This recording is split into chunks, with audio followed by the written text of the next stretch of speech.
Okay, I work for Ogilvy and Mather. We are an advertising agency.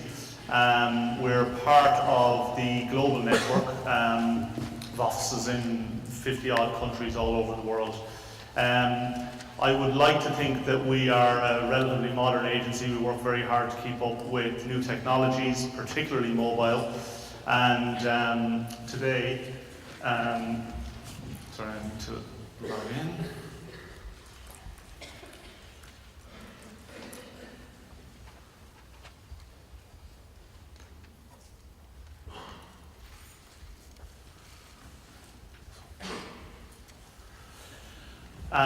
So today I'm going to talk about mobiles versus brains, and you're probably wondering what on earth is he on about. So I suppose the first thing, I believe anyway, that one of these things here on this side is useless without one of these things. In fact, it took one of these things to come up with one of these things in the first place. And it takes one of these, it takes a brain every day in our business to unlock the potential of mobile.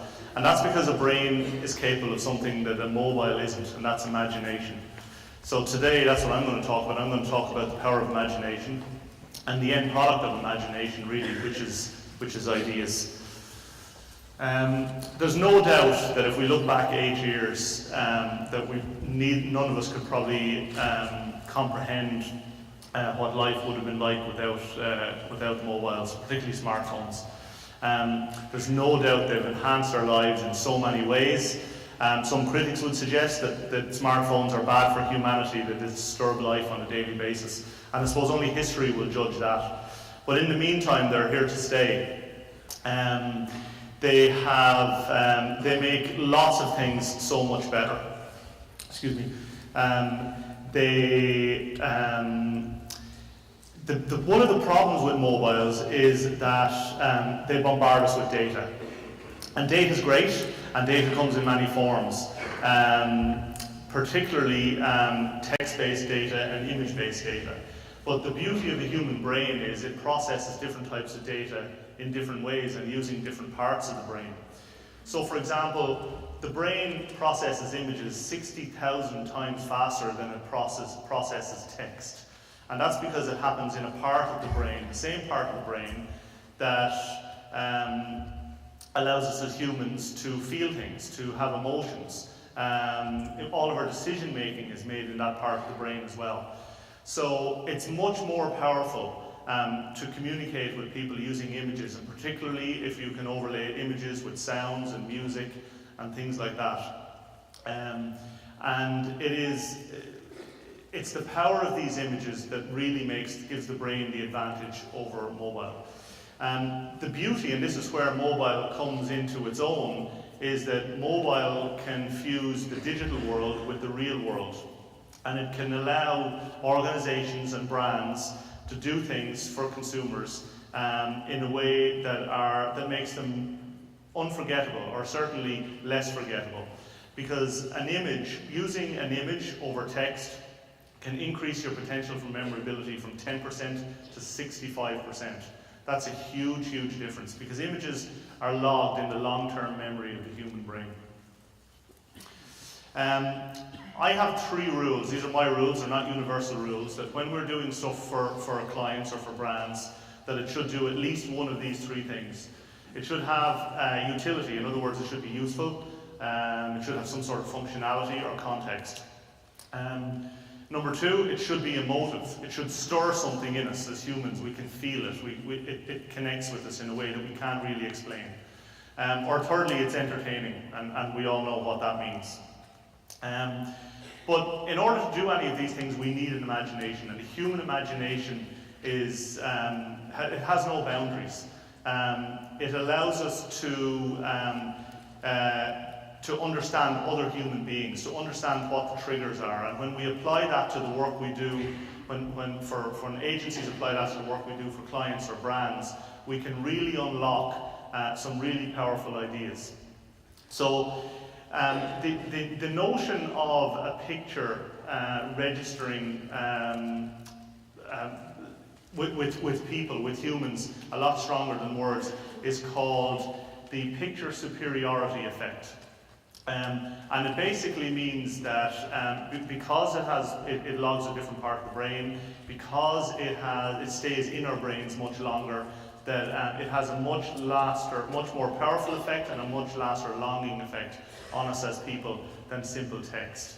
And the imagination can free that up. So basically today what I'm going to do for the next half hour or so is rely on the picture superiority effect and do less talking and show you some fantastic examples of how great brains have used an understanding of technology and used mobiles and smartphones in particular to do great things for organizations and brands all over the world. So first of all, I'm going to concentrate on utility. A couple of examples. There's about five examples in each one, and these are all videos, so I hope you enjoy some of them. The very first one is, it made sense to start with this one. It's basically somebody using their brain to use a mobile to teach a brain.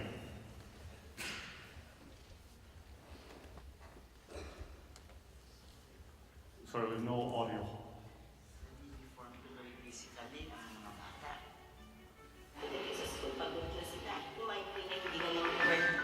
But while developed countries have solved this problem through tablets and e-readers, for these families, even the cheapest models cost more than their whole monthly income. In fact, the only gadgets most of them own are old analog mobile phones. Then we realized, what if we could use these millions of old phones to create a new brand of textbook? Smart, the country's largest telecom, took its mission to make text light and easy further than ever, as we introduced smart textbooks. Over 6 months, we collaborated with respected textbook publishers to condense official texts into text messages. These were then programmed into the inboxes of thousands of inactive surplus SIM cards, which were then repackaged into new smart textbooks. We launched them in partner schools, where the simple and in fact low-tech solution made a profound sustainable impact. It turned even the oldest phone and old SIM cards into a new brand of textbook. So less effort was spent carrying and storing books, and far more effort learning from them.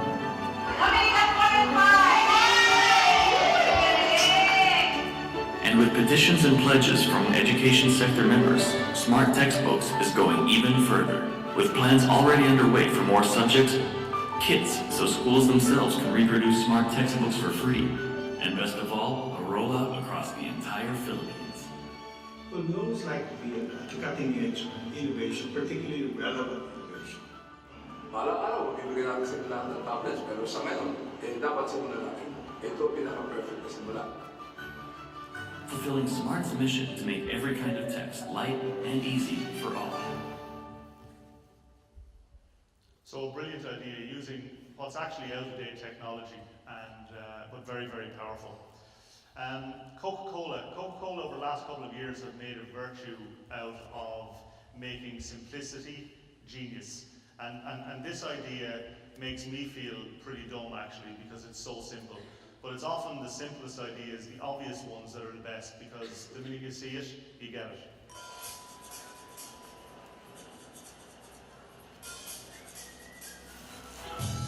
Teens equal connectivity. Teens also equal broke. Poor teens. How can they live in a country with almost no free Wi-Fi? Coca-Cola presents Happiness Refill, a dispenser machine with a built-in computer that connects via Wi-Fi to a Coke mobile browser. Instead of liquid happiness, it's happiness in credits for free internet on mobile phones. Happiness is free access to social media, websites, videos, and Coca-Cola FM. For Coke, happiness is being present in the everyday life of teens, integrating mobile, point of sale, and brand experience. A gente está levando isso muito a sério, né, quando a gente diz que a gente vai ser, então, o fornecedor oficial de créditos para celular, para essa nova geração que está chegando aí. Currently, the project is available for one of the largest mobile carriers in Brazil, with 45 million users. It will be expanded to all carriers, spreading happiness everywhere. Because for teens, happiness is being connected.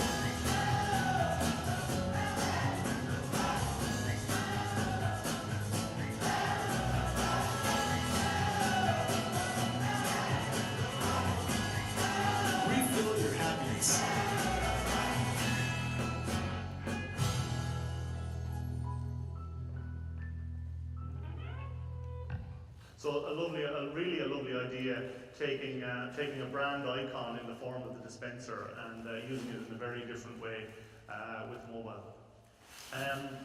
This is a lovely idea of how Ford have really, we spoke about data overload earlier on, and this is a lovely idea by Ford showing human understanding about the human tension that we all have in our lives about data overload, remembering passwords and login details and everything else. So what Ford have done here is they've taken that insight and they've applied it in a very clever way using technology in a way to showcase their new technology for their cars, which is key-free entry.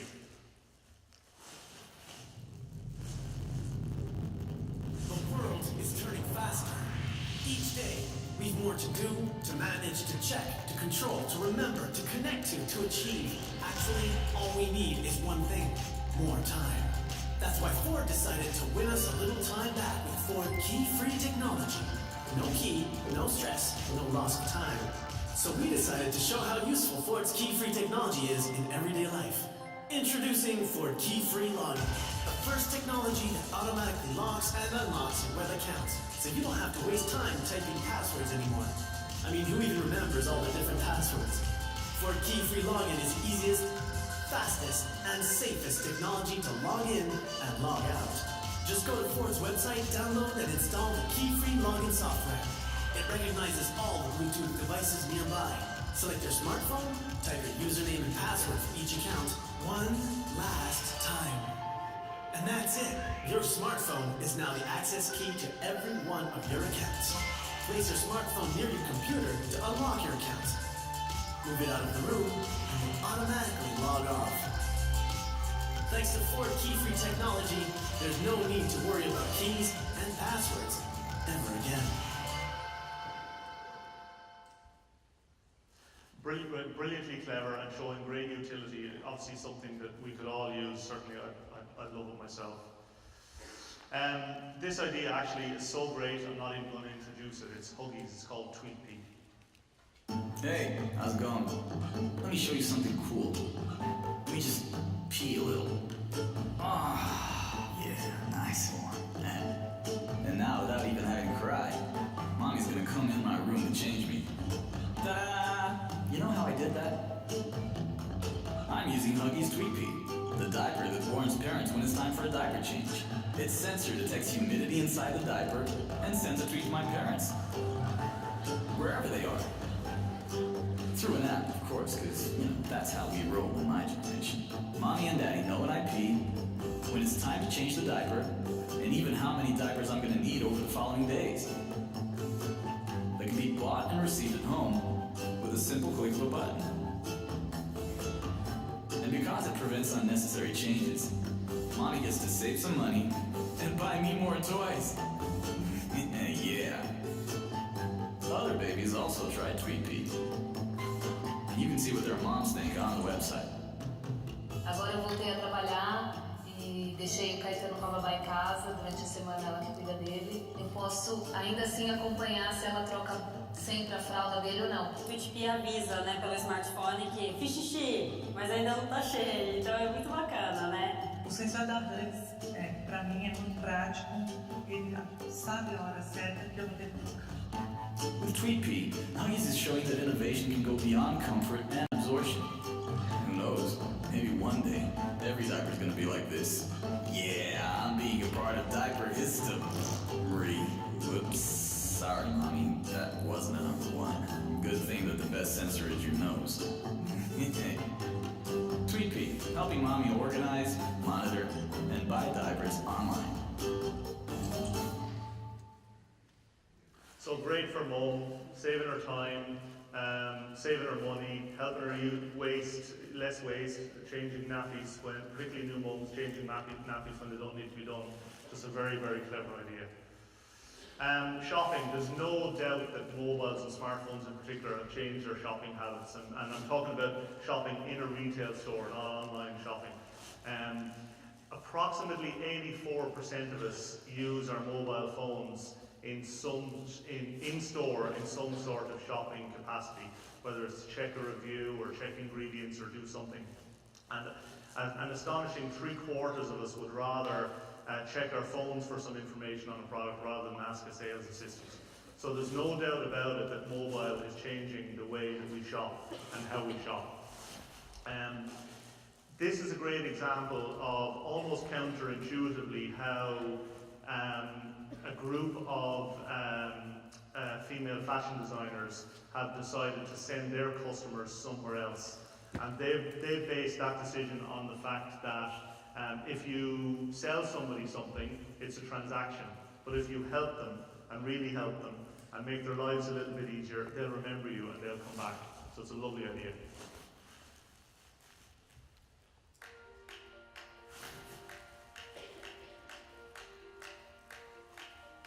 Building my own brand has always been a dream, and I never thought that collaborating with competitors would help. Hong Kong is a fashion-forward city, and it's filled with the world's largest brands and most prestigious brands, so as an independent designer, I think it's difficult to compete with them. We all have our loyal supporters and clients, but it's always a challenge to reach more people on a limited budget. So we thought, if we all face the same challenge, why don't we work together in a way that no competitors have ever done before? Let's recommend each other. Shop Elsewhere is a movement where independent brands collaborate and recommending each other's items. We work together to mix and match design, and for each combination of products, we create a unique QR code.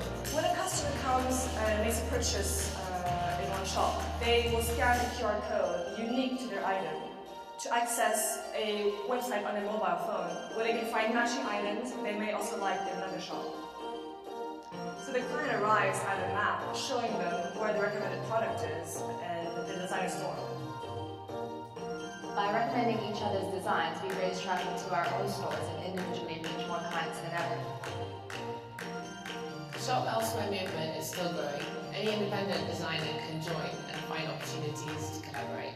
And the more we recommend people to shop elsewhere, the more we reach new clients.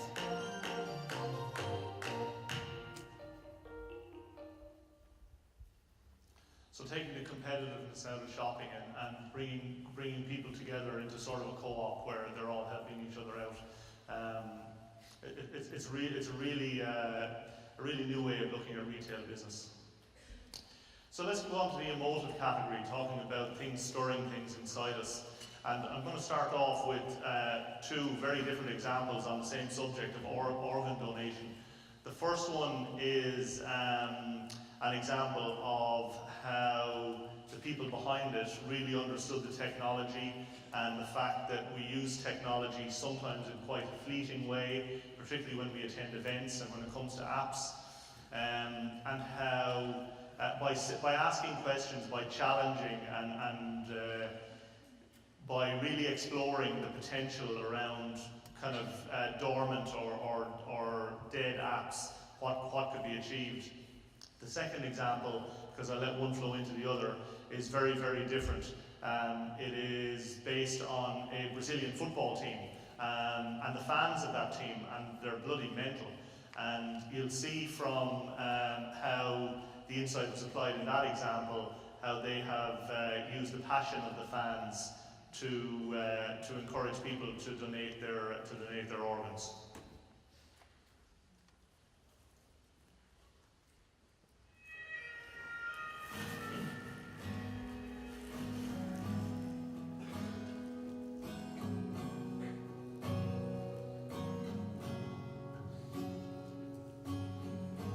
Time is ticking.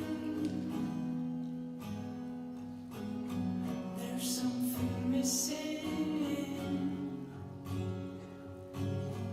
No common ground.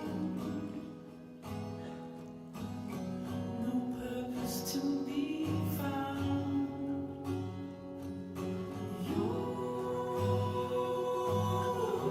got to go.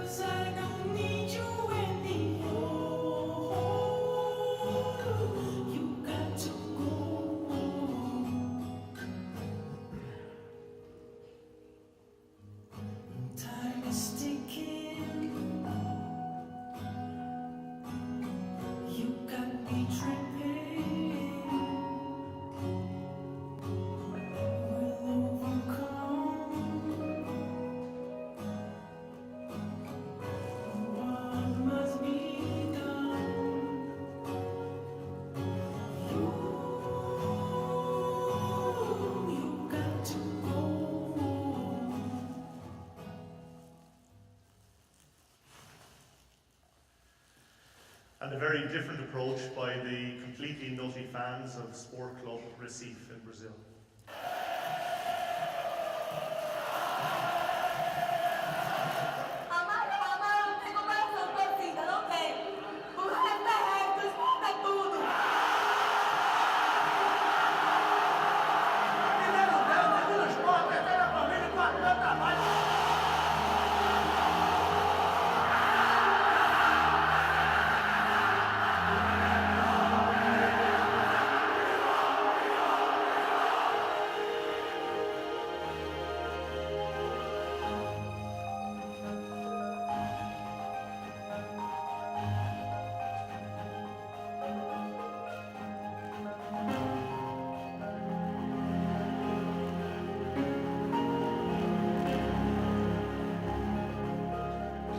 Prometo que os seus olhos vão continuar assistindo o esporte.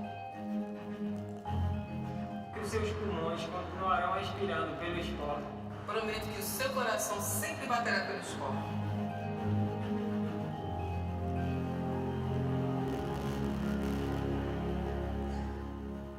Hoje a maior dificuldade que existe no processo de doação é o sim da família.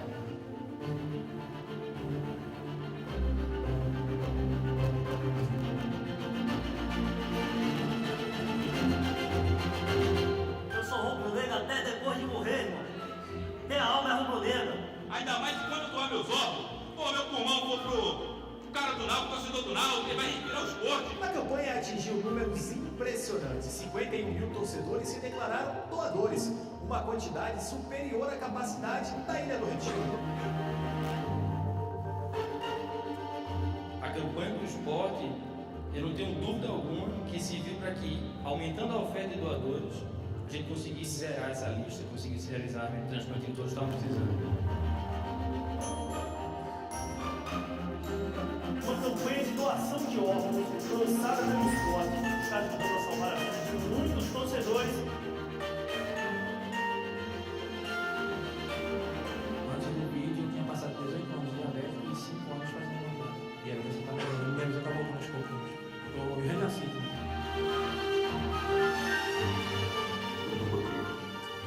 Para mim, isso a gente tem provado o coração da sua mãe. Você pode trazer ela, com certeza. Ela guiar essa vida e iria produzir.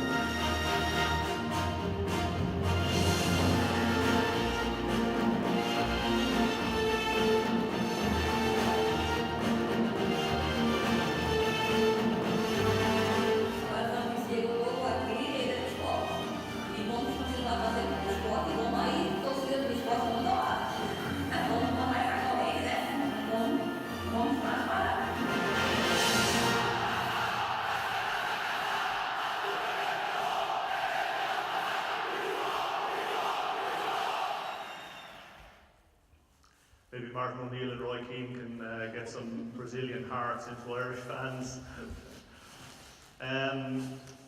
Something a little bit different. This is an idea based on truth, and truth can hurt sometimes and it can be a little uncomfortable, but it's still the truth, and it's the truth that makes this idea really great. Every day, children are told that they're stupid little bitches, bastards, pricks. Children believe what they're told because they're told by adults, the people who are supposed to protect them. This emotional abuse damages their confidence, frightens and shatters their lives. As part of our campaign for the ISPCC, Children Believe What They're Told, we wanted to highlight the shattering effect of emotional abuse. We erected a text and glass installation in the Copper House Gallery in Dublin. The piece was hung in the gallery on June 3rd, and throughout the week we streamed it live on the ISPCC website. We asked people to tweet #ISPCC to destroy the image. We had a tweet counter that was linked to a detonator and was scheduled to blow the glass when 1,000 people tweeted. On Twitter, on blogs, in press and on radio, we asked the public to give us their tweet to destroy the piece, to destroy the words that shatter lives. On the 8th of June, we invited an audience of media personalities, politicians and online bloggers to the gallery to watch as we counted down the tweets from 1,000 to 0. The response was overwhelming. At 7:30, we reached 0. The detonator was activated, and the glass shattered.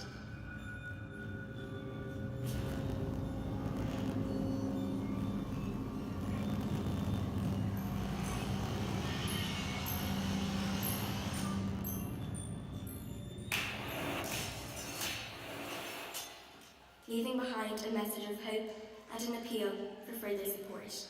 The audience, both in the gallery and online, were left in no doubt that we needed their continued help to combat abuse and put shattered lives back together. A lovely mobile idea as part of a much wider campaign. Sport, we saw from the Brazilians earlier on that sport has full of passion.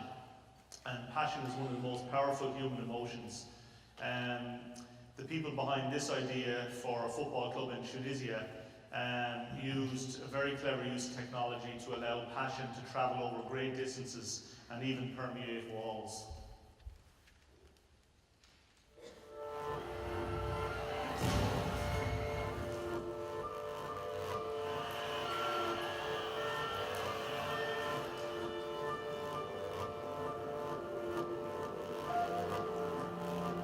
Son de la froideur, au son de silence, mourant. Les supporters donnent 50% de la motivation. On rencontre une équipe qui est mythique du championnat tunisien. Un match capital, c'est le match de la saison. On gagne dimanche.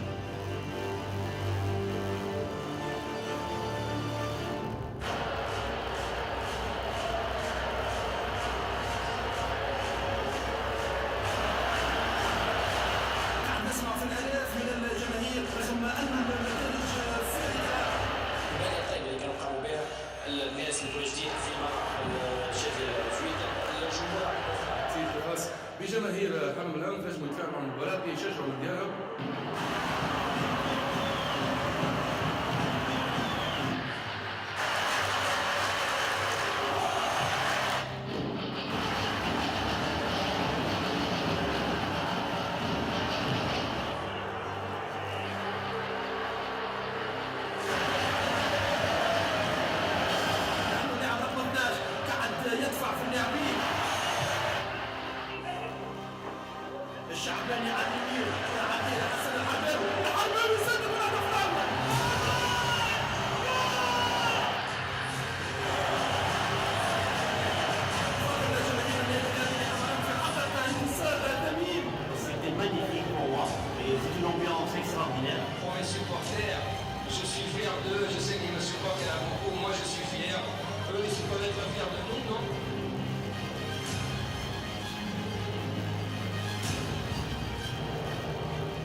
So really clever use of the technology and pushing the boundaries of the technology.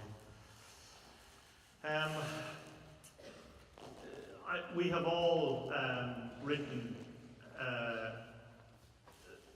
a date on a piece of paper or typed it on a document, the year 2005 to 2008, separated by a dash, or written from to in terms of place names, Dublin to Cork. But have you ever stopped to wonder what that dash meant? Have you ever really stopped to wonder how that dash, the use of that dash, demeans everything in between those two things, whether they're dates? Well, one really clever person did just that.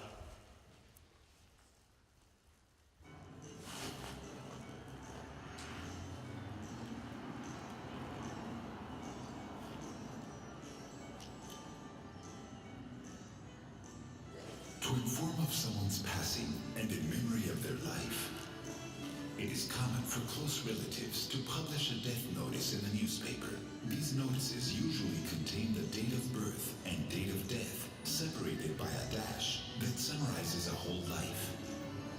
This is where we saw an opportunity to transform a traditional media format into an innovative product.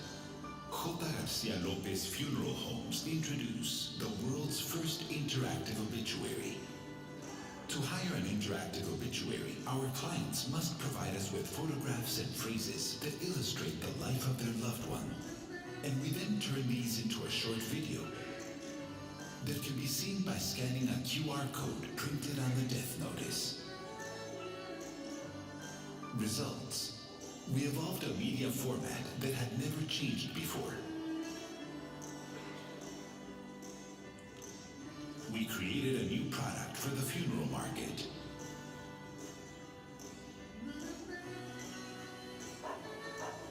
Death notice hiring increased 35%.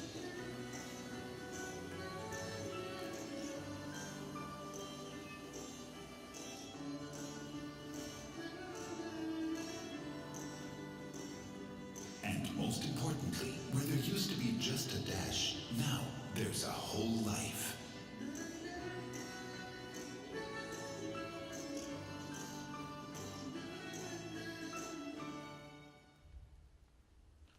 So really using the imagination to ask that question, what else can that dash be? What else can it signify?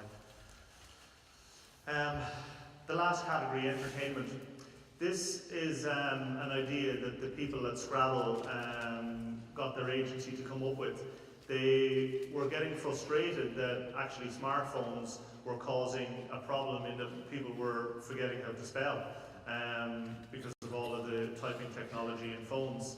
And their business is obviously spelling. So what they decided to do was turn the technology against itself. So they used the technology. There's so many great insights in this idea, it's unbelievable, but they use the technology to help solve a spelling problem and give people something to do in their downtime. Incredible things, smartphones. They connect countries, buy things, organize lives, entertain us with hundreds of games. But the more we use them, the more we're forgetting how to spell. That's why we created Scrabble Wi-Fi, a playful way to turn words into passwords. Scrabble placed free Wi-Fi hotspots in places where you can't get an internet connection. But to get online, you had to prove your spelling skills. Select the Scrabble network. Create any word using up to 7 letters. Play it. The score from the word is converted into free Wi-Fi minutes. And the higher your score, the longer the connection.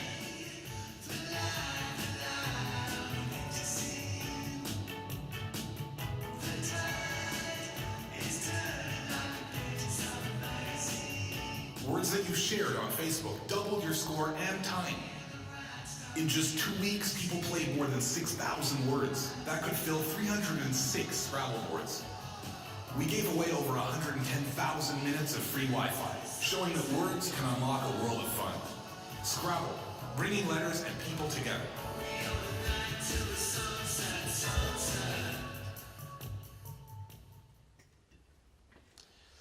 Cape Town tourism. Typo. Cape Town tourism. Most cities around the world that benefit as a tourist destination, they have enjoyed an awful lot of free publicity because of Facebook. We go there, we take photographs of ourselves in restaurants, in famous sightseeing places in the city, and we put them on Facebook, and all of our friends and all of our family see them, and they see what a beautiful place we visited.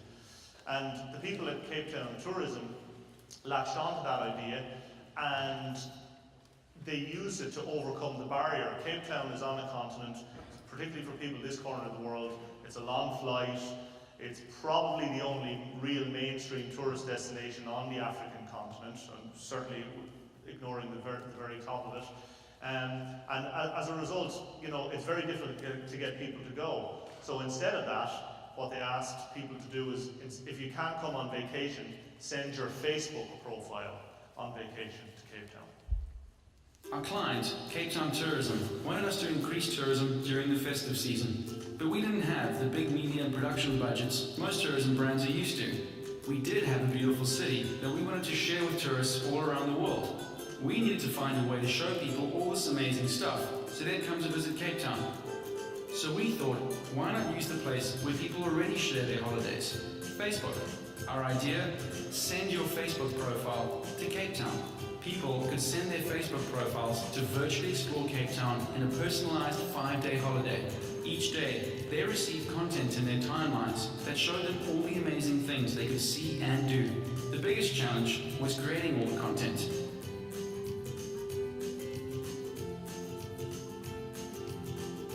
We shot over 150 POV video posts, wrote over 400 status updates, and took over 10,000 holiday snaps. Not only did people explore Cape Town through the eyes of their Facebook profiles, their Facebook friends did too. Some people actually thought they were really on holiday. Along the way, people received real gifts from the places their profile visited, and a few lucky winners got to experience their Facebook profile's holiday for themselves.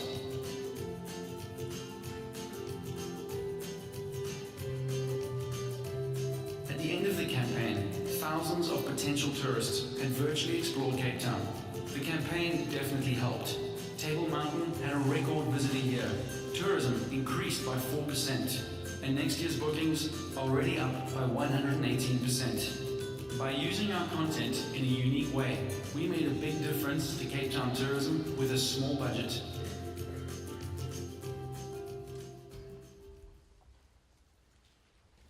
So really playing on why we use Facebook, and let's face it, we all do it, not necessarily to keep our own diary, but to solicit comments and likes or whatever else from the people that we're connected with.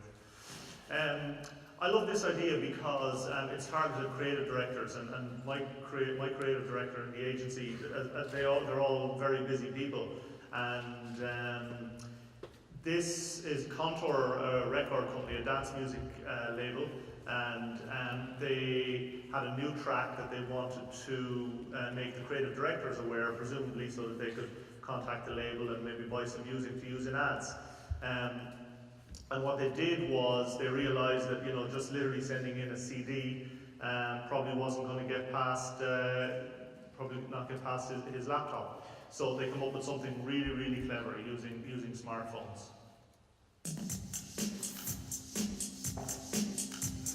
Contour, the world's biggest dance music label, wanted to promote the new Boris Dlugosch track to the advertising industry. But the target audience, agency creative directors, notoriously ignore promo CDs.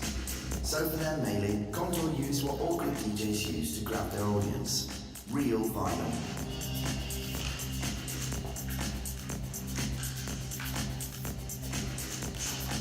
A vinyl record. But how could anybody play it? The answer was to include a record player as part of the mailing itself. The office turntable.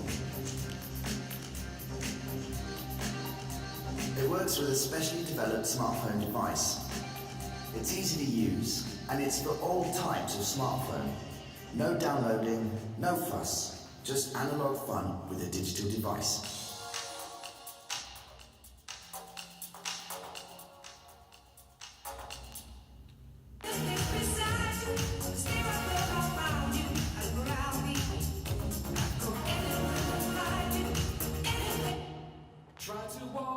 It also gives direct access to Contour TV for even more music.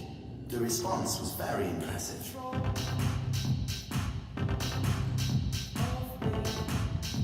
By the way, Boris Dlugosch liked the office turntable so much that it will be featured in his new video on all music channels, off and online. Back to vinyl, the office turntable. Really brilliant, just, really unlocking the potential that sits in all of those devices that we have in our pockets. Two more examples.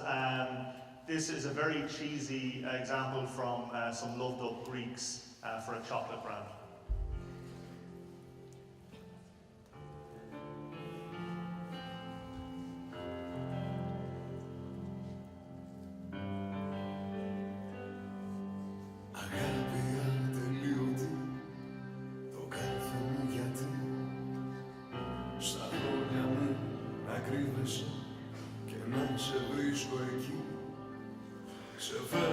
Στη σκέψη μου, στο νου όλο το χθες, μια αίσθηση se arraste e de que as mãos e estigmas. O chocolate e sorriso que nado, vado deixo no diga que obligo. O chocolate e sorriso que nado,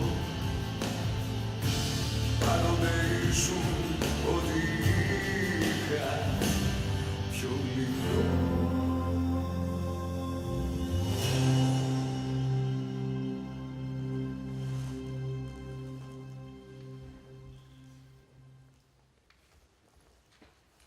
I'm eating into Johnny's time, so I'm going to skip the second last one and move on to, this is my very last one. I'm cheating a little bit with this one because it's not really a mobile idea, but I'm including it for two reasons. First of all, they sold most of the copies of this on iTunes, and secondly, I guarantee you'll be singing it annoyingly for the next 2 or 3 days.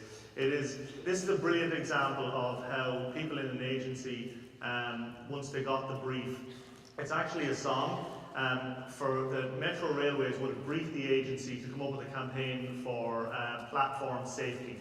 And rather than just doing posters saying stay behind the yellow line, they wrote a song. And it's only by asking questions and challenging the norm do you come up with ideas like this. Set fire to your hair, poke a stick at a grizzly bear, eat medicine that's out of date, use your private parts as piranha bait. Dumb ways to die, so many dumb ways to die. Dumb ways to die, so many dumb ways to die.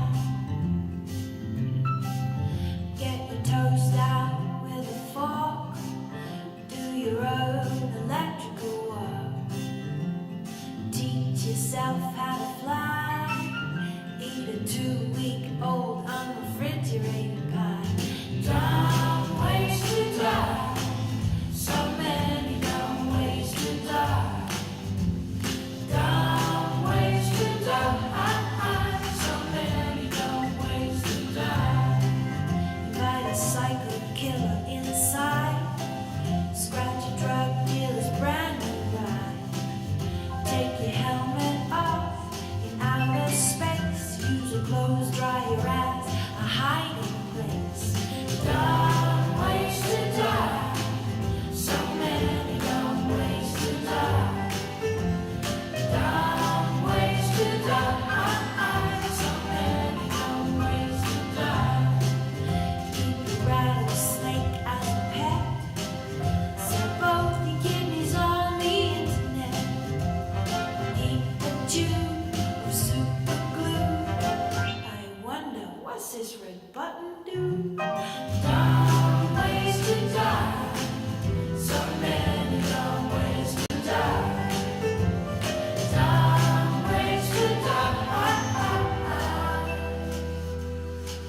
so many dumb ways to die. Dress up like a moose during hunting season, disturb a nest of wasps for no good reason. Stand on the edge of a train station platform, drive around the boom, get out a level crossing, run across the tracks between platforms. They may not rhyme, but they quite possibly dumbest ways to die. Dumbest ways to die. Dumbest ways to die. So many dumb ways to die. Be safe around trains. A message from Metro. So a brave client, or a brave agency, an even braver client, and that was the #1 downloaded song in Australia.